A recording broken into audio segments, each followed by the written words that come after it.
आदित्यनाथ।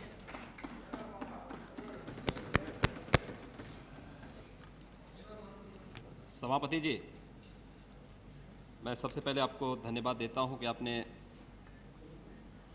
मुझे भारतीय जनता पार्टी की ओर से बोलने का अवसर दिया। महामहिम राष्ट्रपति जी के अभिभाषण पर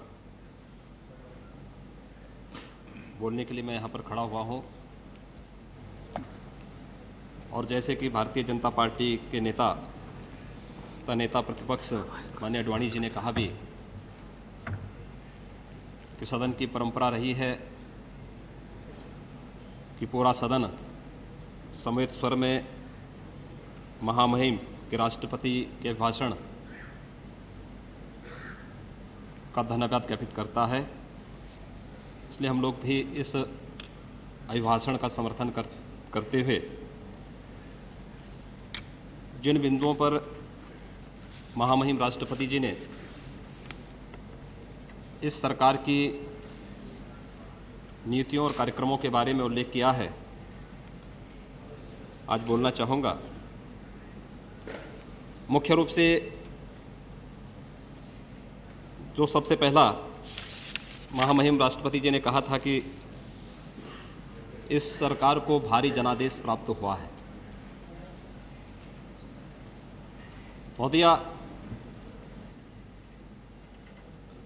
यूपीए सरकार पुनः सत्ता में आई है,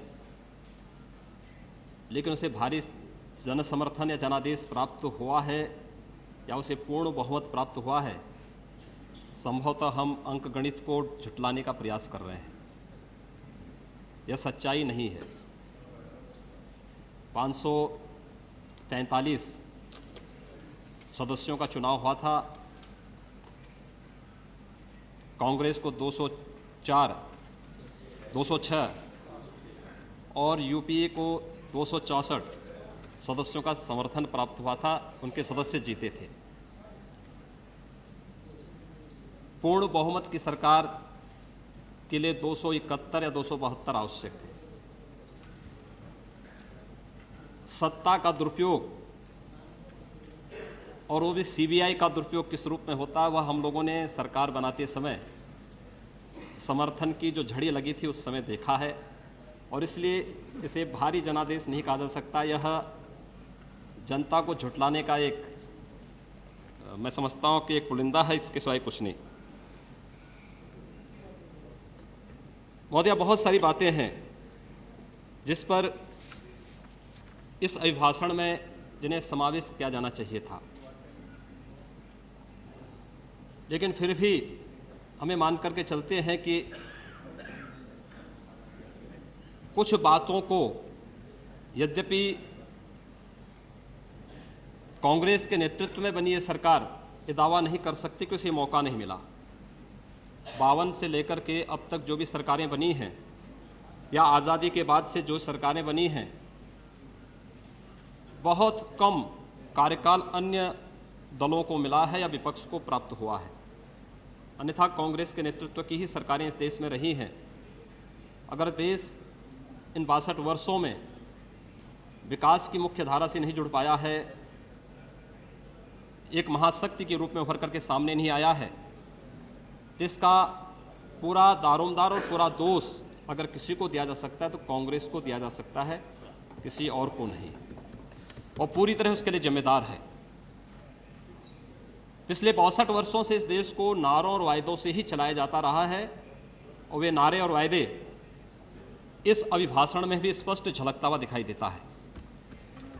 वे नारे इस रूप में हैं कि बहुत सारी बातें यहाँ पर जो कही गई हैं और मेरे पूर्व वक्ताओं ने बेबाकी से उस पर टिप्पणी भी की है और बहुत कुछ कहा भी है। मैं धन्यवाद देना चाहूँगा दो बातों को इसमें समावेश करने के लिए। मुख्य रूप से एक, सैनिकों के लिए एक रैंक एक पेंशन की जो बात की है और उसको एक समयबद्ध कार्यक्रम भी उसके लिए तय किया है कि जून 2009 के अंत तक उसको पूरा कर लिया जाएगा।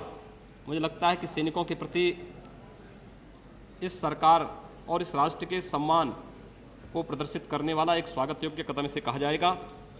और दूसरा, इस देश के प्रत्येक नागरिक को एक विशिष्ट पहचान पत्र बनाने के संबंध में बहुत बड़ी संख्या में बांग्लादेशी घुसपैठे इस देश के अंदर हैं। वे केवल इस देश के रोजगार पर ही नहीं, देश पर एक आर्थिक रूप से भारत के लिए एक समस्या ही नहीं, बल्कि राष्ट्रीय सुरक्षा के लिए और कानून व्यवस्था की समस्या के लिए भी वे बहुत सारी जगह समस्या खड़ी करते हैं। मुझे लगता है कि विशिष्ट पहचान पत्र बनने और उस कार्यक्रम को भी समयबद्ध तरीके से अगर सरकार पूरा कर सकेगी, जिसमें कि मुझे संदेह है, क्योंकि जब वोट बैंक की बात आएगी तो सरकार उसको पूरा कर पाएगी, हमें संदेह है। लेकिन 100 दिनों का जो उन्होंने कार्यक्रम तय किया है, उन 100 दिनों के बाद 5 वर्षों तक इस सदन में हमें भी रहना है और यह सरकार 5 वर्षों तक चले, हमारी शुभकामनाएं हैं। इन 5 वर्षों में बहुत बार ऐसे अवसर आएंगे जब यह अभिभाषण इस सरकार के सम्मुख रखने और उनके उन वायदों और उन नारों के बारे में इस सदन में आवाज अवश्य उठेगी। अन्य बहुत सारी चीजें हैं जिस पर कहना आवश्यक है। मोदी, आपका समय हो गया है, मैं बता दूं, क्योंकि पार्टी का समय जो अलॉटेड है। आप तो धन्यवाद भी नहीं देना चाहते, मैं तो धन्यवाद देने के लिए खड़ा हुआ हूं सरकार को भी और महामहिम राष्ट्रपति सभी लोग, लेकिन समय की कमी क्या करें। अभी तो शुरू ही किए हैं। अभी बहुत होता है। आपको दो मिनट का समय प्लीज। आप वाइंड अप करना। 30-35 लोग हैं, आप समझ सकते हैं, नहीं तो 2 बजे तक कौन बैठेगा। जब लास्ट वाले रह जाएंगे तो एक रहेगा फिर। अभी पूरा कल का दिन है। नहीं, कल का नहीं है। कल 12 बजे प्राइम मिनिस्टर साहब की स्पीच है और इसलिए 11 बजे से 1 घंटे का समय है जहां कुछ लोग बोले। प्लीज कॉपरेट कीजिए प्लीज। आपने भूमिका बहुत बड़ी बांध दी। मैं भूमिका नहीं बांध रहा हूं, मैं जो सच्चाई है उसको मैं रख रहा हूं। महोदय, बहुत सारी चीजें हैं जिस पर चर्चा होनी चाहिए थी। इस देश में आर्थिक विपन्नता की बात होती है, लेकिन कभी भी आर्थिक विपन्नता के उन कारकों पर विचार नहीं किया जाता है। जनसंख्या नियंत्रण के लिए आखिर एक समान नीति पूरे देश के अंदर बने, इसके बारे में सदन क्यों नहीं विचार करता है। और मुझे लगता है कि जनसंख्या बढ़ेगी तो स्वाभाविक रूप से उतने संसाधन जुटाने भी पड़ेंगे, उस रूप में जुटाने भी पड़ेंगे।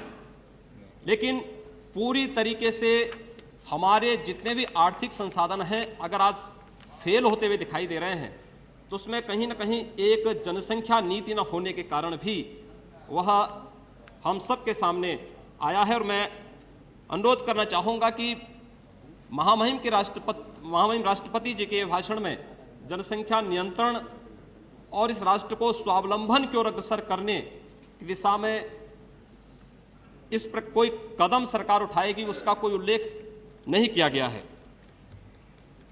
आखिर इस देश में आज भूख से मौत हो रही है, किसान आत्महत्या कर रहा है, तो इसके लिए दोषी कौन? आजादी के बाद सर्वाधिक इस देश के अंदर शासन कांग्रेस ने किया और सबके बावजूद आज तक केवल वायदों से हम लोगों को केवल ये बताने का प्रयास कर रहे हैं कि हम ये कार्य करेंगे, अमुक कार्य करेंगे। तो वायदों और घोषणाओं से न राष्ट्र का कल्याण होने वाला है, न भूख से होने वाली मौतों को हम रोक पाएंगे, और न ही इस देश के अंदर जो लाखों किसानों ने आत्महत्याएं की हैं गलत नीतियों के कारण, उसको भी हम रोक नहीं पाएंगे। पड़ोसी राष्ट्रों से संबंध बातें यहां पर आई थी और महामहिम राष्ट्रपति के भाषण में भी इसका उल्लेख किया गया है। लेकिन श्रीलंका की बात यहां पर आई, पाकिस्तान की बात यहां पर आई, लेकिन भारत का सबसे नजदीक और मित्र राष्ट्र जिसके साथ भारत के सांस्कृतिक संबंध थे, मजबूत संबंध थे, उस नेपाल के संबंध में आज तक कभी भी कोई गंभीरता से चर्चा नहीं हो पाई। महोदय, आज भारत के अंदर जितनी भी आतंकवादी वारदातें हो रही हैं, कहीं ना कहीं उसमें नेपाल एक केंद्र बनता जा रहा है। नेपाल से लगी हुई 1751 किलोमीटर की सीमा पूरी तरीके से खुली सीमा है। नेपाल हमारे लिए महत्वपूर्ण था, हर प्रकार से महत्वपूर्ण था। हमारे सांस्कृतिक संबंध थे, नेपाल के साथ हम सबके प्राचीन संबंध थे। नेपाल और भारत के इस एक साथ खुली हुई सीमा के साथ साथ नेपाल हम सब के लिए हर प्रकार से सुरक्षित था। लेकिन आज नेपाल के अंदर माओवादियों को हम लोगों ने हावी होने दिया। नेपाल की सरकारों को कोई मदद जो भारत सरकार को करनी चाहिए थी न करने के कारण आज नेपाल में माओवादी हावी हुआ।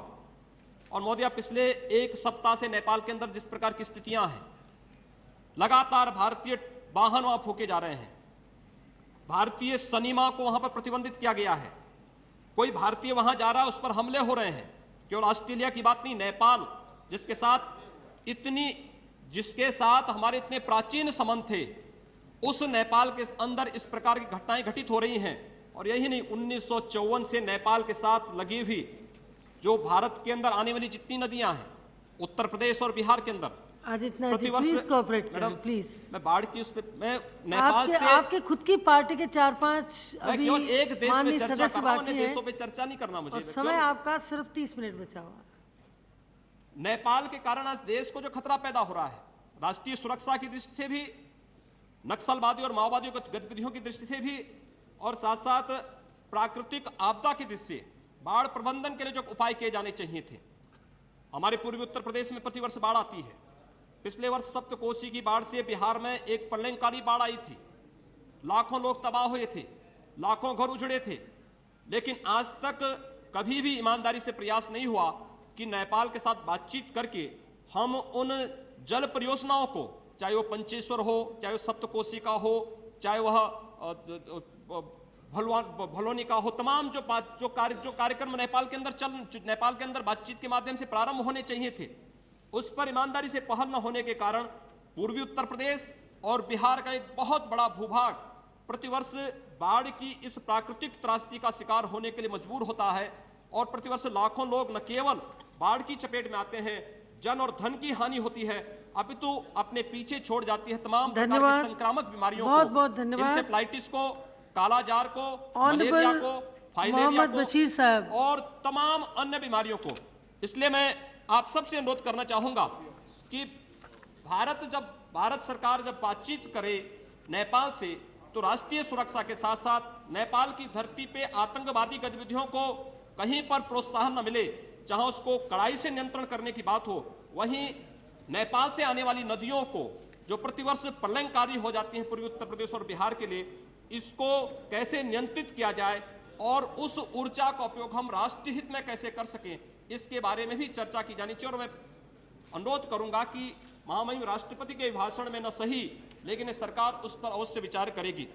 महोदय, आंतरिक सुरक्षा के बारे में चर्चा हुई, बस बिल्कुल आप शुरू कीजिए सुरक्षा प्लीज। के बारे में पिछले आंकड़े बताते हैं आप शुरू कीजिए। और अब ये 5 वर्षों में, मैडम अंतिम पॉइंट है मेरा, कि 5 वर्षों में मैंने देखा है इस सदन में, पिछले 5 वर्षों के अंदर देखा है, 2004 में जब इस सरकार आई थी, नक्सलवाद मात्र 56 जिलों में था, और आज नक्सलवाद की स्थिति यह है कि 200 से अधिक जिलों में आज नक्सलवाद हावी होकर के इस देश की संप्रभुता को चुनौती दे रहा है। आपके सेंटेंस में सारी बात आ गई है, इसके बाद प्लीज नोट, इस देश के अंदर नहीं जाएगा, लेकिन आतंकवाद को नियंत्रित करने का प्रयास नहीं हुआ।